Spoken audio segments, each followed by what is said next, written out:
we can exit the circle of the round and round and round of this conflict. So at what point can we get off of this crazy train, right? And then how do we re-enter into those dialogues in a healthy way, in a productive way that we can actually resolve those conflicts as opposed to just keeping that going. So what we're going to talk about tonight is there's actually two processes that we're going to go through.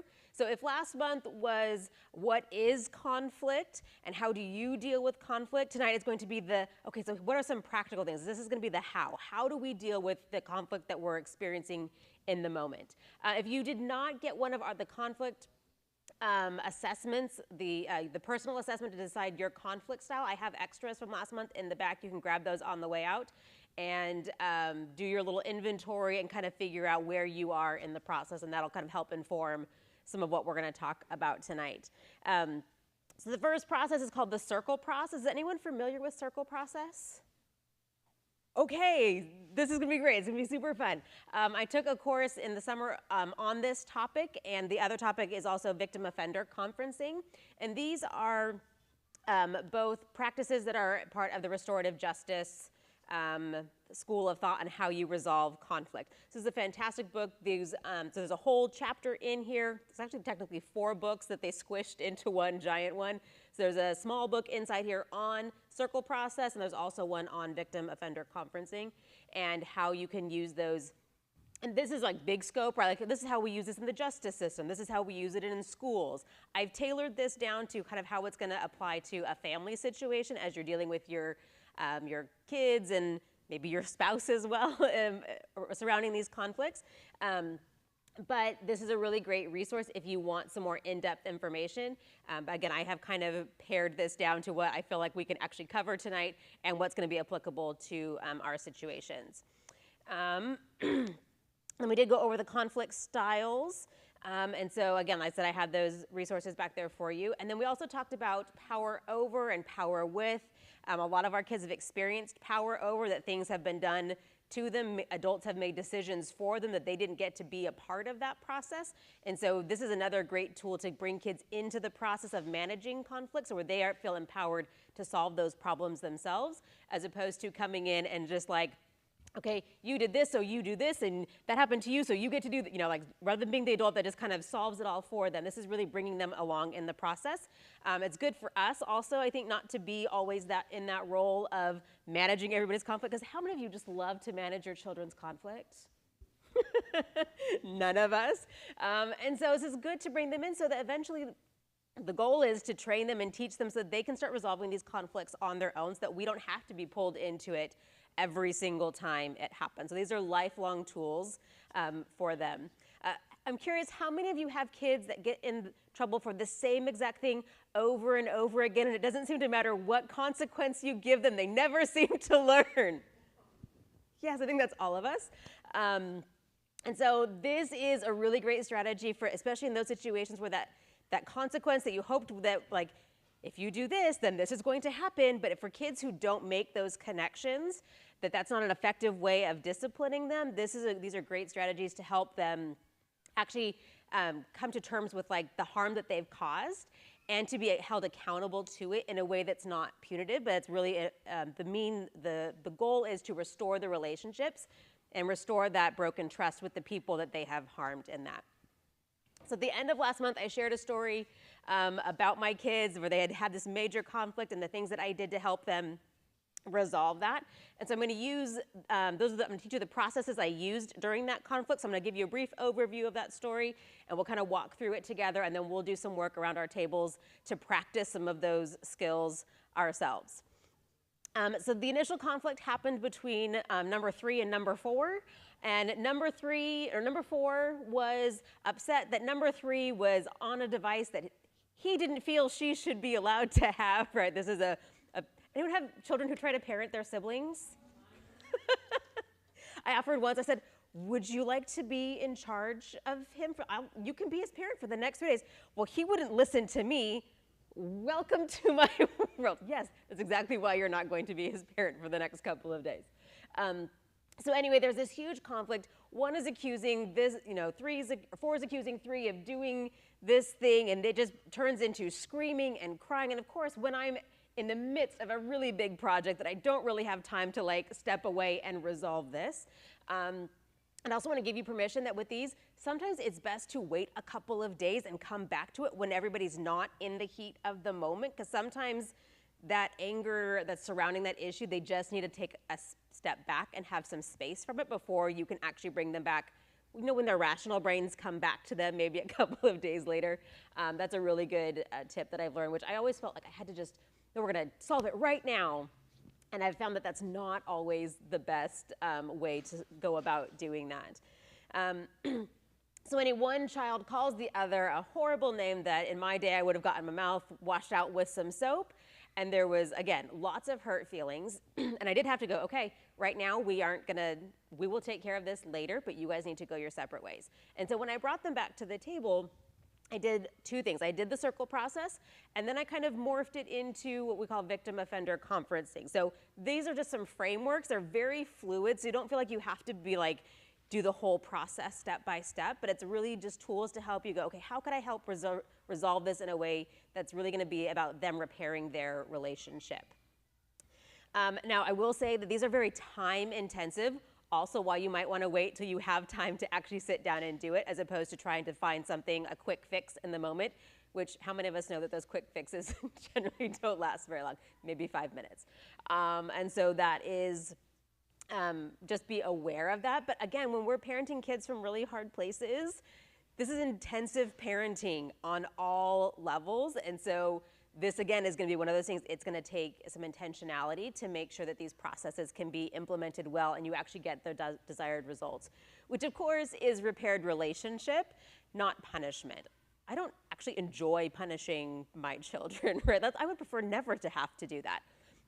And that's not to say that there aren't going to be some consequences for the behaviors they have, but I would much rather be able to bring repaired relationship into the equation, because that's really what I want, right? It's not so much that this child broke this rule and so they deserve this thing. I have that rule in place because it protects other people or it protects them. And so if I can avoid the punishment part of it, but actually get them to understand and come to terms with and engage that part of why we don't do those things, that's a much healthier way and a much more, I think, cognitively beneficial way to come to those recognitions for them. Another thing that this will require is a lot of pre-work. So I actually meet separately with the kids. That's the very first thing before either of these processes, is that you do a pre-meeting. So I meet with each kid individually and I say, okay, let me hear it. How did we get here today?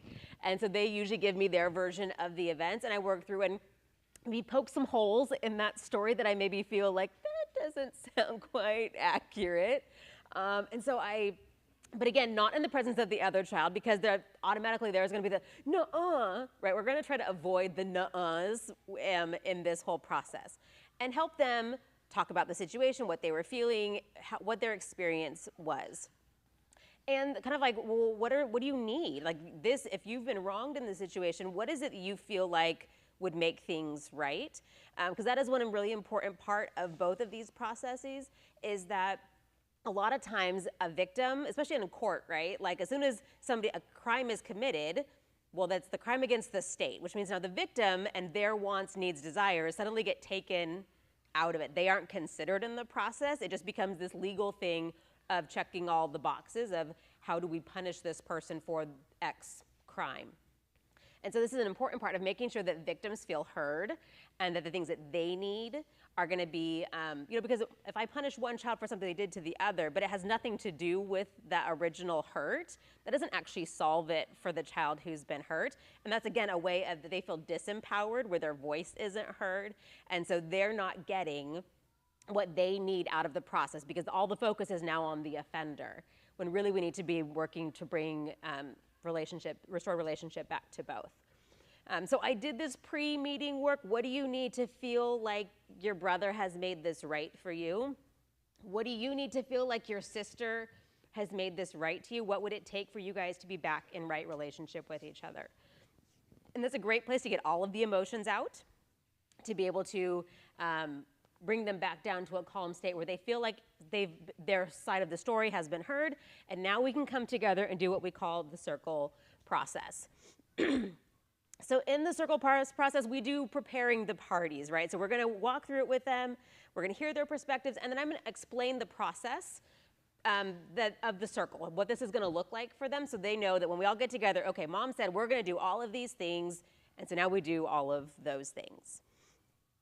So as a parent, you're most likely going to be the circle keeper, and the circle keeper is basically, they're gonna help create and maintain this space where we say, okay, look, there is no talking to each other. You're gonna share how you felt. This is much more about emotions and impact for that person in regarding this situation. But as the keeper, you say, okay, oh, nope, it's not your turn. You know, if you have to step in, that's where you get to do it. But being in, as a part of it, you also get to be a participant with them in it. So you're not just on the outside mediating between these two.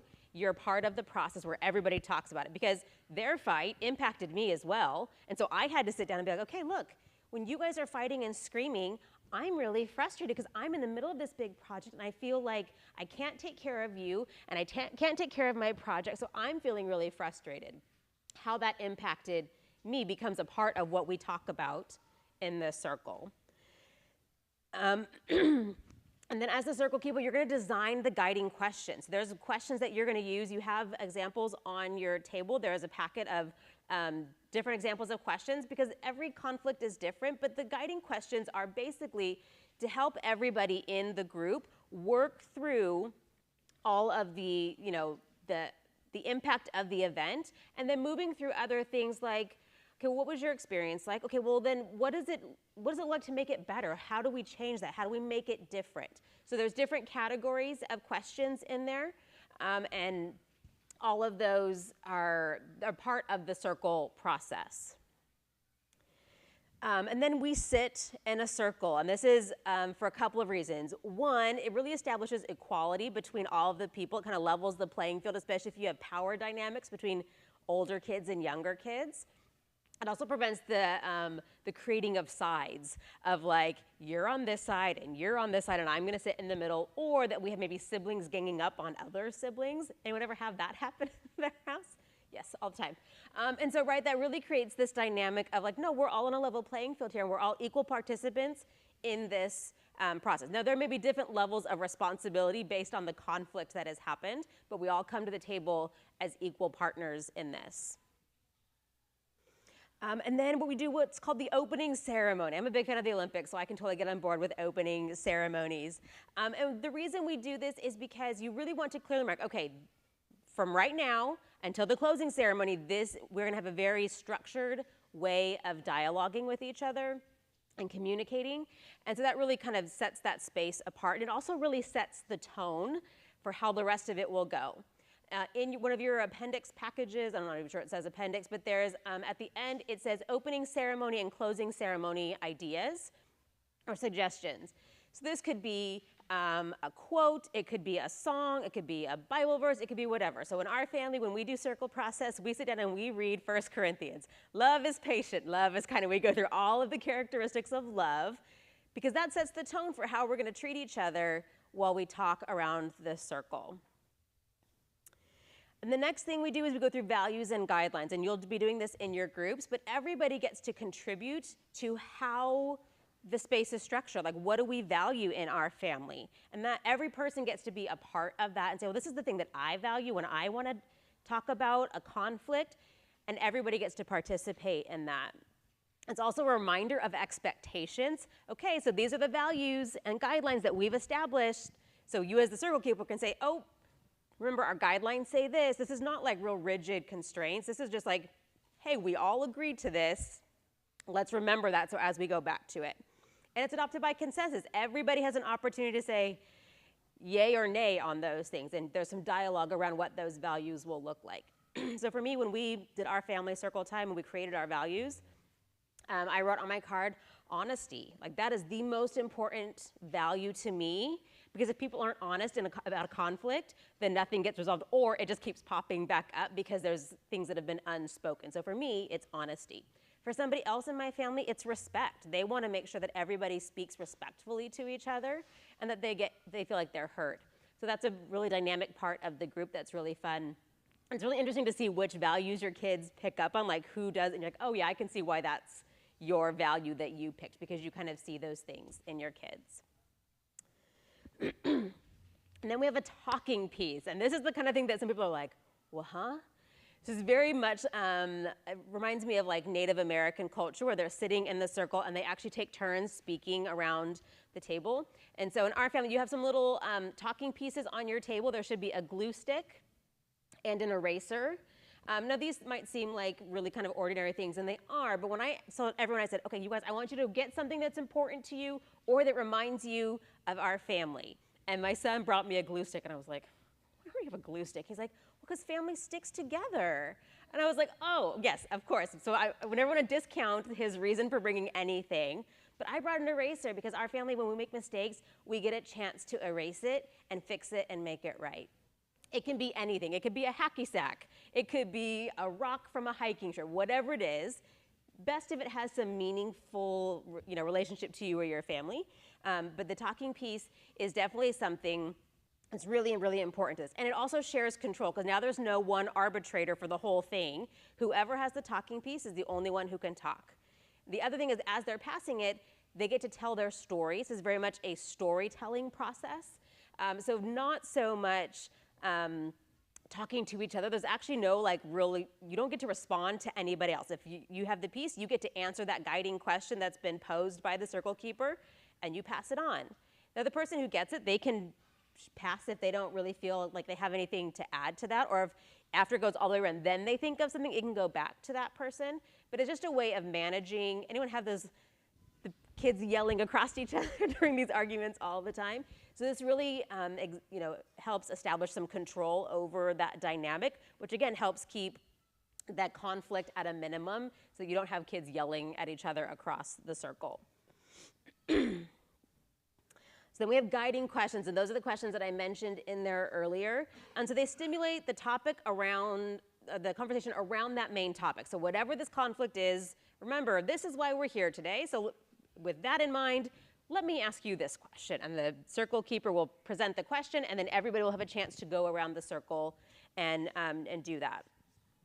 And again, everyone has the opportunity to speak, but they're really speaking from their own experience. So it's not very much, there's a lot of I language, not a lot of, you came in here and you did this, and that's not the point of it. It's like, I was sitting here doing my work and I got interrupted and I was so frustrated. It was very different than, you came in here and started throwing shoes at me, or whatever it is. That's the idea is that everyone gets to share their experience, because maybe the other person who did that thing doesn't really recognize how that person felt in the moment. They didn't understand the impact their behavior was having on that other person.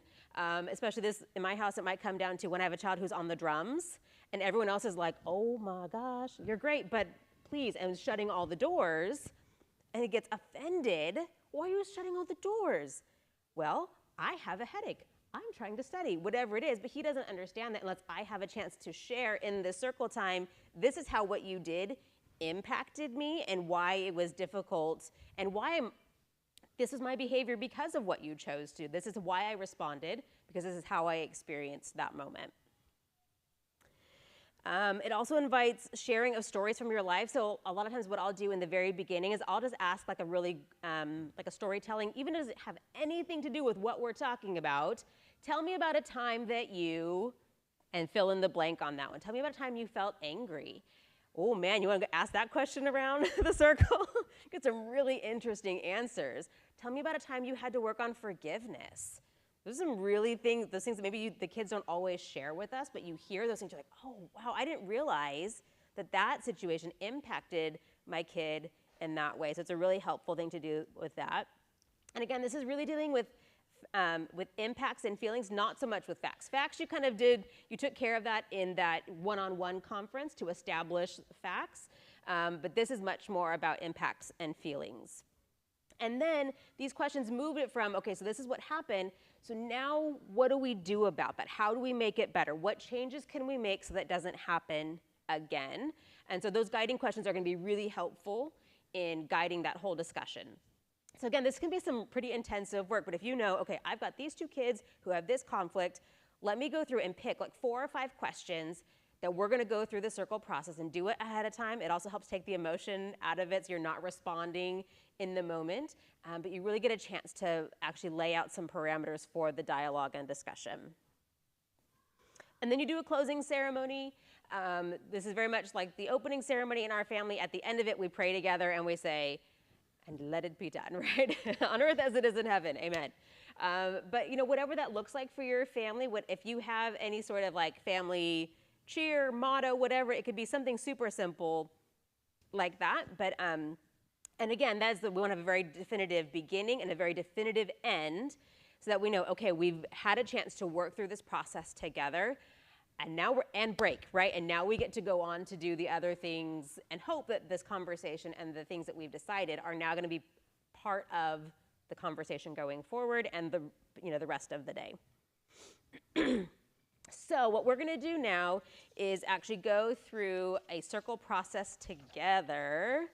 So I'm going to be your circle keeper for both of you, and I'm going to have you guys do it simultaneously around your tables. I have no idea if that's actually going to work, but we're going to try it. So this is what it would look like. I'm going to come get my, and I want to go over this real quick. Okay. So in general, you would, this is often used in times where you have two different parties, maybe at school, who have a conflict. So it would generally be like a welcome. Okay, thank you for coming over. And it could be if your kids are having conflict with their friends and you actually need to get two different households together to kind of work on something, you would want to do a welcome. In your own family, I doubt you're going to do a welcome, but you could be very formal about it. Welcome to thank you for coming to my circle process today. Thank you for joining us. So you talk about what we're going to talk, this is why we're having our circle process today. So then I would go ahead and read it, and I will, I left it down there again. Oops.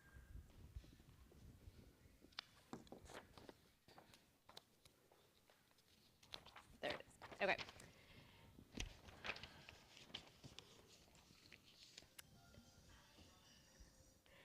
All right, so thanks for coming to our circle process today.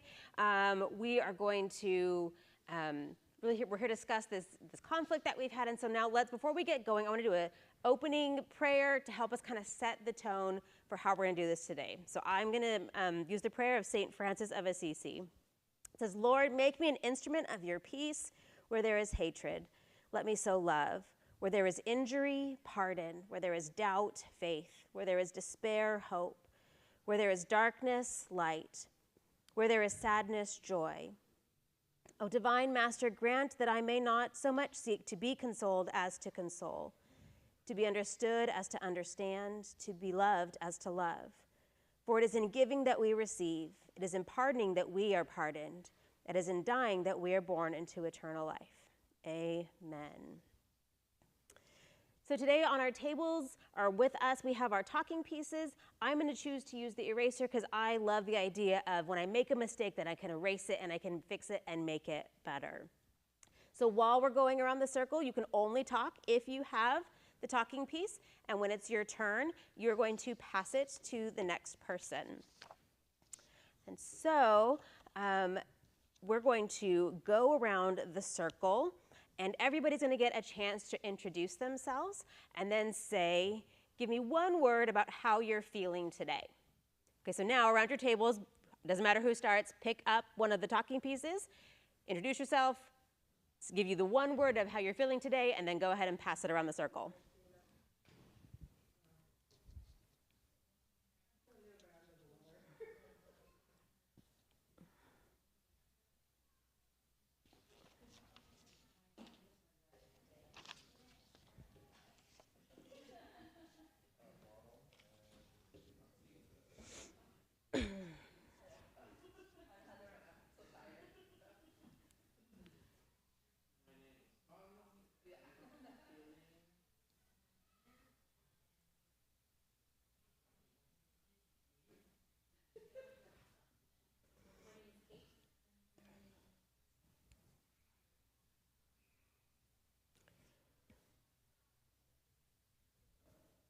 All right, so now that you've all had a chance to go around, now we're going to talk about our values and the things that the values that we have when we work through conflict. So there's cards on your tables, there's some markers. So grab one of those and just jot down a word or maybe a phrase that really speaks to you and how you value working through conflict with the people that you love?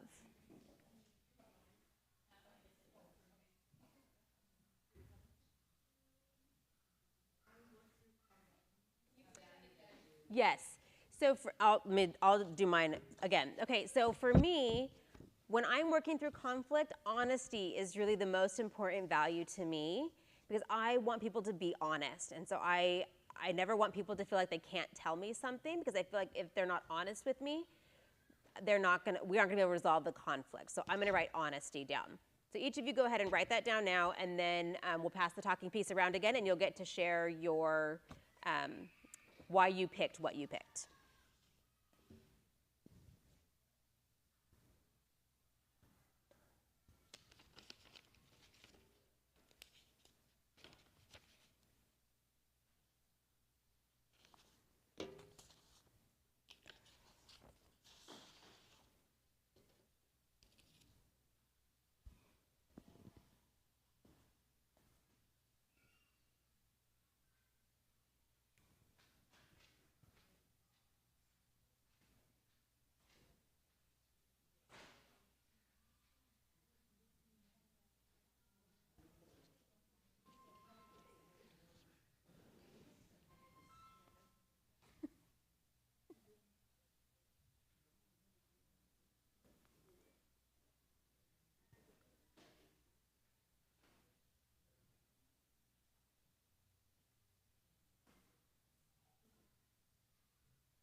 Do we need more cards? Oh, that one.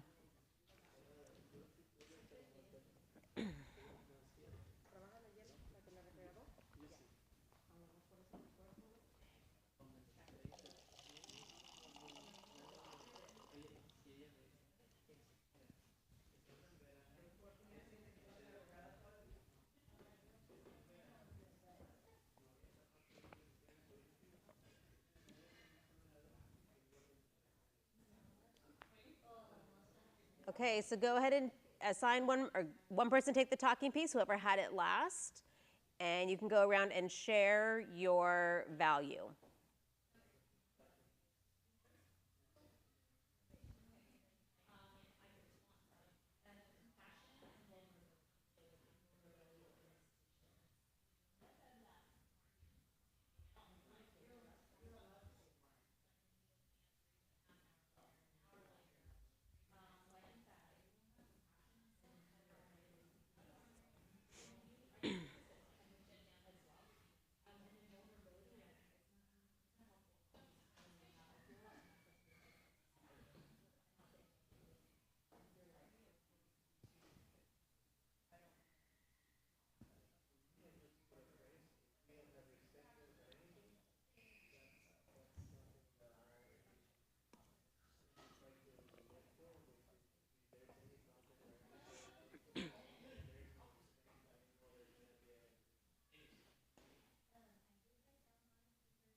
right.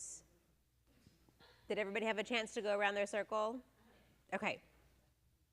And then on your table, I have put these little guidelines on there. Now, generally, you can absolutely use these. Sometimes it is really good to have the group actually go through and develop their own guidelines. Like one of them might be, maintain respectful body language. It's not like a verbal thing, but we all know what it's like to sit across from somebody who's rolling their eyes with their arms folded, right? But these guidelines are really great, and so I'll just go over them.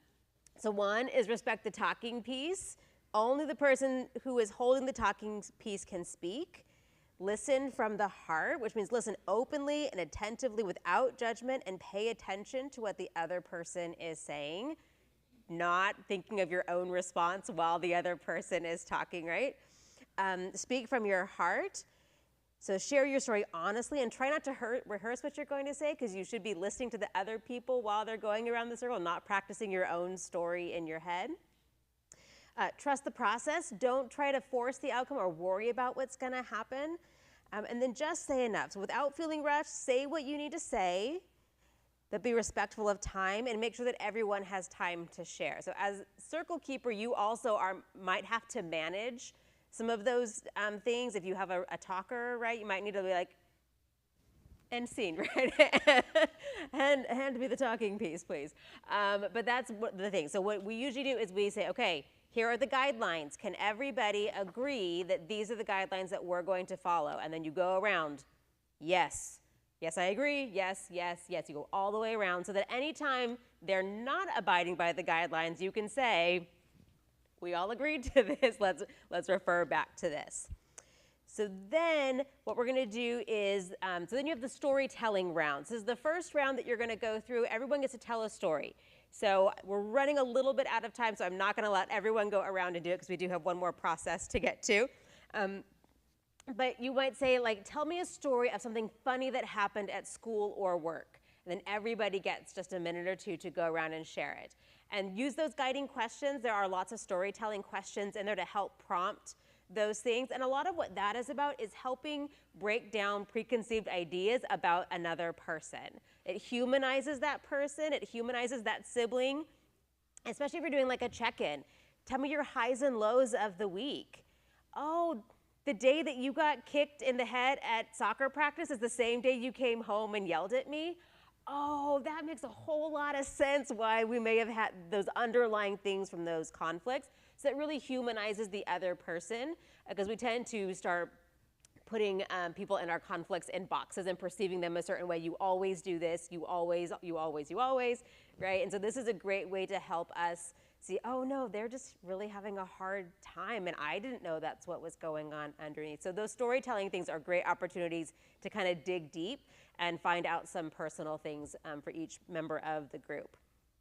So then you would go around and you're exploring the issue. Okay, so now we're gonna talk about the issue, right? So that's a lot of time invested up front before we ever get to talking about the conflict. The nice thing is about this process that once your family has done it a few times, there's not so much explanation up front, right? Everyone's kind of front loaded by the time you get to it. It's a lot easier. Not that you should skip the beginning pieces, but it just goes a lot faster when people are more practiced. And we actually, for our family, we did this without a particular conflict. I wanted them to not be all bent out of shape about a conflict while I'm trying to teach them how to resolve a conflict. And so I said, okay, this is just gonna be something we do as a family every once in a while. We're just gonna sit down and do a check-in. Maybe it's around the dinner table, and just kind of go around and do the circle process so that when there's a conflict, because inevitably it's gonna happen, right, it's gonna show up, I can say, okay, circle process, all of you over here, let's do this right now. And they're like, ugh, right? They're gonna give you that, but they're gonna go stomp off and they're gonna get their glue stick and they're gonna get their eraser and they're gonna go sit down and put it on the table, right? But at that point, you've already kind of established this as a framework for them. It makes it really helpful when you do have a conflict that you're not having to teach them a new thing while you're trying to get them to resolve it as well. So that's a freebie from me today.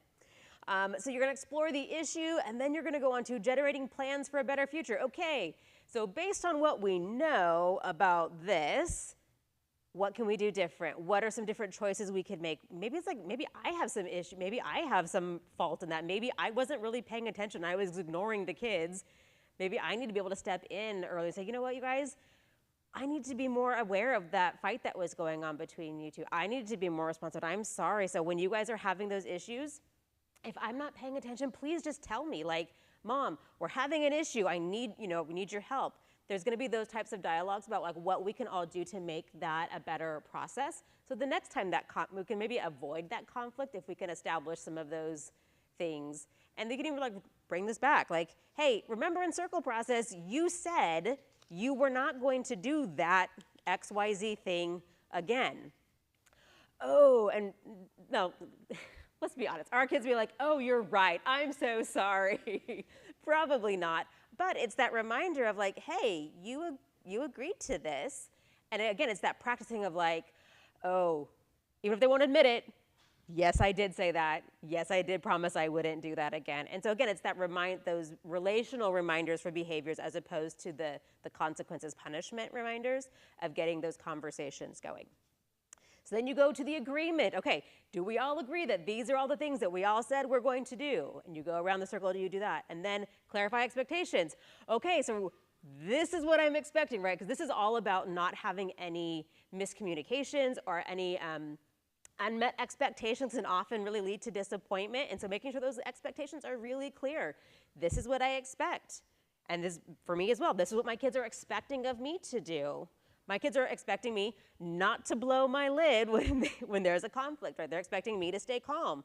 Okay, well I've got to understand that that's their expectation of me, so I'm gonna bring that to the table as well. And then you do the checkout round. Okay, any last comments about how the process went today? Is there anything that you feel like you wanna just like, you wanna leave this issue right here? Anything like that? You just have a final checkout round. You do a thank you, and then you close. For our family, we pray, or you could pick whatever closing ceremony you want. So that's how you would walk through that process. Any questions on that before we move on? Comment. I'll take comments too. Questions, comments? What do you do when there does seem to be a refusal to go through the process? So she's asking about what do you do when there's a refusal to go through the process. Now, absolutely, that does happen. And so what you have to do is in that pre-conferencing time. Okay, here's the issue. Are you willing to work through this with your brother, your sister, are you willing to work through this? And if there's not, then that's a whole other issue. This is the process for people who are like, yeah, this is a problem and we need to work through it. And you can frame it differently depending on the kid. Do you want to have a better relationship with your sibling? I think all of them do. They don't always want to be the one to change, right? But if they do want that, okay, well then let's try this. Are you willing to try it? We're not going to make any promises about what the outcome is going to be. Are you willing to just go through it? And sometimes with younger kids, like this might be a little bit like, no, we're doing this. And you'd be surprised, like when the questions are really good, they're going to start engaging with it, whether they intended to when they got to the circle ahead of time. And so that's also where designing your questions to be really thoughtful and designing your questions, especially with that one particular child in mind that you're like, this kid does not want to be here. Okay, well, let's think of some questions that are particularly going to engage that kid's heart, because that's what we want. We want them to engage in the process. So those are my best advice, tips for resistance. But again, as you make this more of like a regular thing, I think they feel different afterwards. I remember we were doing circle process and I had said something about, tell me a time where you felt sad about something. And my 10-year-old, 11-year-old now, bawls his eyes out. I was like, holy, I have no idea what just happened. He's like, I was so sad when Opa died. This is his great-grandfather who passed away like 4 years ago. I had no idea that was still bothering him. But to even have that check-in, those storytelling questions in the beginning, I started to draw things out of him that I would not have known otherwise. And then at that point, he's committed. He is engaged in the process and he's committed now to going around the circle for the rest of it. He's already made himself vulnerable. So the trick is to get those kids with really hard shells to be willing to open up, and those storytelling and guiding questions in the beginning can be really helpful in kind of establishing that relationship for them. Is that helpful? Okay. Yeah. What do you do if a kid, even though you talk to them ahead of time, kind of starts the review to this? Yeah. Yeah, so what do you do when the kid interrupts you and starts pointing fingers across the circle, right? And so that's again where we just go back to those guidelines. So maybe in your family guidelines, there's actually going to be something that says no talking to other people in the circle, right? You would set those up, especially if you know that's going to be a problem ahead of time. Set that up, and then again, just a gentle reminder. Remember, this is a circle process. If you don't have the talking piece, you can't share. And when you do have it, you can only talk about your experience. You can't talk about what someone else did. Now, obviously, like when you experience something that someone else did, there's a way to kind of, but again, that's modeling. A lot of modeling for them of like, even just like doing like a little role play, like, which sounds better? You always throw your shoes on on my bed. Or I was sitting on my bed and I found your shoes and I was really frustrated, right? That's received totally differently as opposed to being like, this is how I experienced your shoe throwing on the bed versus you always, the accusatory type of language. So modeling it and then establishing it in your guidelines ahead of time if that tends to be problematic. All right, we're gonna move on to victim offender conferencing. Let me see how I'm doing with my time here. Yes, on time, look at that. So victim offender conferencing, again, this is the process of making sure that one, victims aren't circumvented out of the process of restoring relationship and that offenders don't have a consequence that's completely unrelated to the thing, the harm that they caused. And so we actually have 3 basic assumptions and principles. You guys should have some notes on this page as well, some fill in the blanks for this one. So here are the 3 basic assumptions that come with this. Crime is a violation of people and interpersonal relationships. Traditionally, we think of crime as breaking a law or a rule. While that is true, there's often a victim in a law that has been broken, and so it's really more about the violation of that person's, of that person and or their relationships.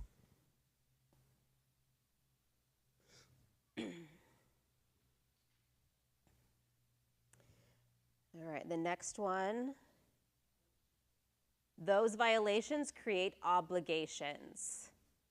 When someone has harmed somebody else or they've damaged those relationships, there is now an obligation on behalf of the offender to fix things. And the central obligation is to put right the wrongs. Again, not to, now paying restitution in the form of buying their sibling the candy that they ate out of their Halloween bag might be appropriate, right? But it's not so much about the restitution, it's much more about putting right the wrongs.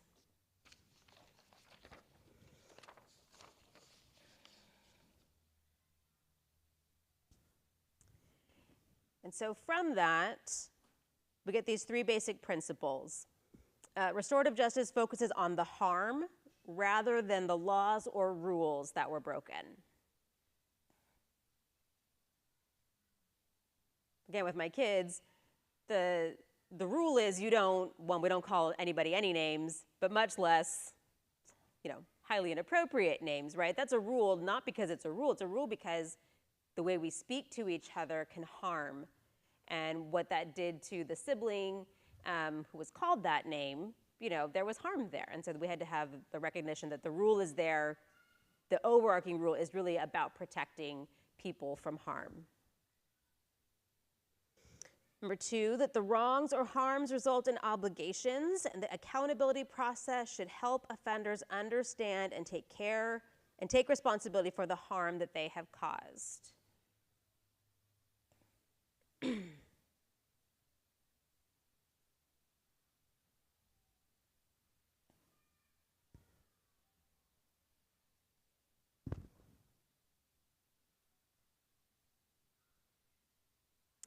And the third one, restorative justice promotes engagement or participation.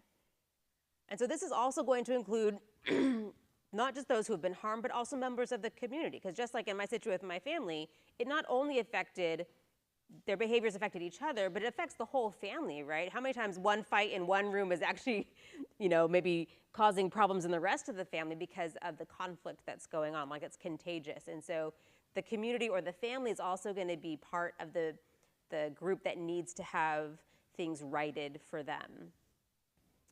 And so in this style, the parent does become much more like the facilitator as opposed to the circle process where you're much more of a participant around it. And so what I use this for is like we start with circle process, and then when it's time to create like, okay, so what are we gonna do about it? I usually shift from the circle process over to this one. Again, I'm just making this stuff up as I go, right? I've got these tools, I'm like, I know I need to use them, so I'm just gonna like put them together, we're just gonna make it happen. And so that's a little, you are gonna be more of a facilitator in this style. And so the history of this is that New Zealand has what's actually called, it's a form of victim offender conferencing. It's called family group conferences. What they were noticing in New Zealand was that they had this extremely high adolescent crime rate, especially with the Maori people, who are the native people in New Zealand. And what they were finding that a big part of it was that these young people were feeling so cut off from their heritage and their culture, but didn't fit in with mainstream culture, that they were acting out in all sorts of ways. And so what they decided was, we can't just keep sending these kids to juvenile hall. It's not working. And so we really need to bring their whole families in to have these conferences. So the offender and their family comes in with the victim and their family, and they talk about the different, what's happened. This is, again, these are people who have recognized, yes, I did that thing. These are not people who still deny that there's been any wrongdoing. These are people who say, yep, I totally did that, and how do I make it better? Who are willing to say, yeah, I need to make that better. And so what they did was they would bring these families together, and their crime rate dropped, it's like 80, 90% rate drop just by engaging in this process and deciding that they were gonna try to resolve the problems here before it even got to court. And the recidivism rate as far as the kids reoffending also drastically improved. And so it's a really phenomenal, you can do some of the studies if you're curious about like, how does this actually work that they're not going to jail for that thing, right? Because that's what it feels like sometimes, like that's being soft on crime. Well, yeah, but if they've actually gotten back into relationship and they've actually been held accountable and their punishment has not been taken away out of context of relationship where the harm was caused, the actual healing process is much, much better. And so that's where this process comes from. So just like we did in the other one, there's this opening prayer, and then you describe the whole process for everybody. And then you have information sharing. This is where, so this one, as opposed to the circle conference, this is where you're gonna go over some facts. Okay, so let me see. This is what we had happen here. This is what you experienced. Do we all agree that those are the facts of this situation? And everyone says, because by that time you've done your pre-conferencing, right? So everybody, you know what everybody's gonna say unless they surprised you in the middle of like, you did not share that with me when I met with you in person. So that's gonna be the part, this is a little bit different. We're gonna do some of that information sharing.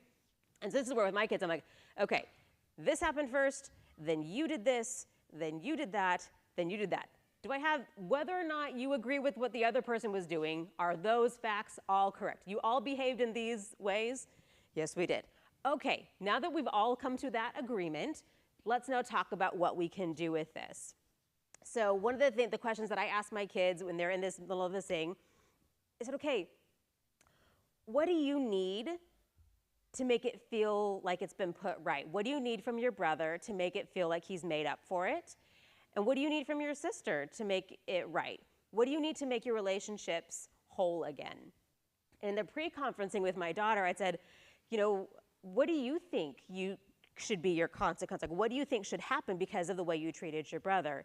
She was like, well, I don't know, like maybe do his chores for a week. So she's already thinking very punitively, because that's how I've raised them, right? This is a whole new thing for me too.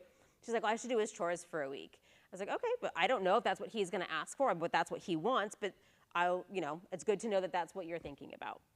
And so we're sitting at the table, and I said, okay, well, what do you need from her? What would it look like for this to be right for you? And he starts crying. I'm like, this is my kid who has really,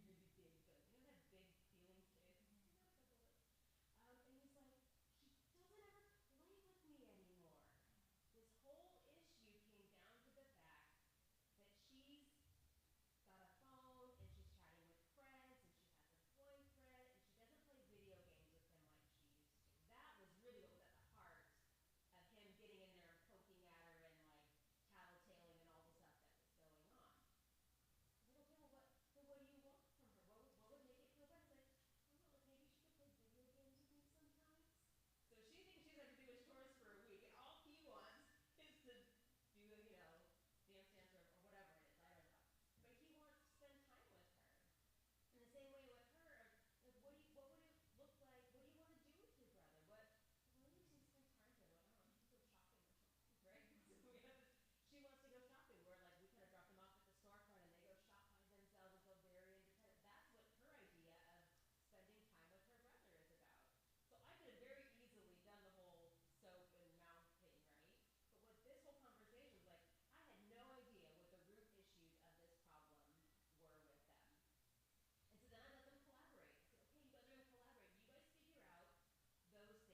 All right, we are going to wrap up now. We have about 10 minutes left.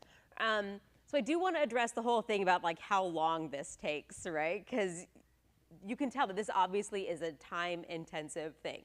And so I am a super busy mom. I'm homeschooling too. I have a total of 4. I'm in my last year of my master's degree. So it's not like I just have all this time, to do all these things. And so I'm not going to do this conflict resolution stuff every single time we have a problem. I'm going to wait and use it on the big ones. There are still going to be times in between where it's like, nope, you go do that. That's your consequence for what just happened. So that is definitely still a part of it. But I am trying to be very mindful about the things that I do and how that can either set my kids up for either changing their behaviors and making changes in their own lives, or how I could actually make it worse. If Tracy was just mentioning a situation where a child had earned a reward for this thing. This is important to have your spouse on board because the other parent said, oh, they got in trouble for this, so I'm taking away that thing. No, don't do that, right? Because that reward was tied to something else. And so making sure that the consequences that we're giving and the opportunities we're giving them to resolve these conflicts really match up with the harm that has been caused. So not just taking things away or punishing things because of bad behavior that isn't necessarily tied to the actual issue at hand. So those are important things to remember, that one, you're gonna have to be choosy. You can't do this process every time, but the goal is obviously the more that you take time to do this type of disciplining, then the goal is less conflict, less down the road. This is like upfront investment. My husband taught first grade for many years, and he always said, like, the first month of school, I don't teach a whole lot. It's all about classroom management, about setting those, how we take care of things in this classroom, it's how we resolve conflict. But the rest of the year, I don't have to deal with all that stuff because I've established these are the patterns and rules of how we function in a classroom. And this can be the same for your family too. If you can really establish these are the healthy ways that we're going to deal with conflict in our family, well, down the road, one, they can start doing it themselves, right? You don't always have to be involved every single time it happens, but there is going to be some investment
Thank you guys so much for being here tonight. I hope you guys got something out of it. I hope you got some new tools. If you need more of these papers, we do have some extras, so feel free to take them. You can keep this in your little, if you have a little box for, if you want to make a little box for your circle process, put all your talking pieces and your guidelines or whatever your family creates, feel free to take all of that stuff. And if you're interested in going really deep into some of this stuff, Sherry Wiedenhofer and Community Justice Center is teaching a class, like a 5-day class in the spring. It's generally $500 a person, or an organization can send 2 people for $500. So I don't know what they would do if you, like if a couple wanted